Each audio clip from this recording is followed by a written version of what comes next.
Experience है? बहुत अच्छा, बेस्ट, एकदम आउट ऑफ द वर्ल्ड।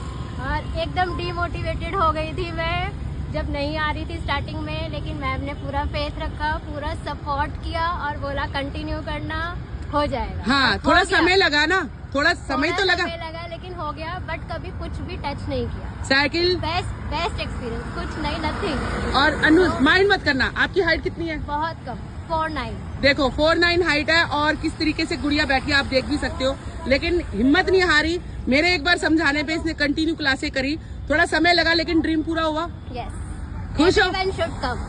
हाँ, सबको आना चाहिए। Everyone should come, everyone should learn. सीखने के बाद जो एक्सपीरियंस होता है, जो हैप्पीनेस होता है, it is out of the world. थोड़े दिन पहले तक इसका मुंह उतरा हुआ था, रोने वाला मुंह हो रखा था। मैं इसको कहती थी ऐसे मत सोच, आ जाएगी। और आगे ही देखो, आगे ना, मैं खुद चला पा रही। हाँ, मैंने बनाई है आपकी video. Thank you so much. Welcome, thank you. यही चाहिए।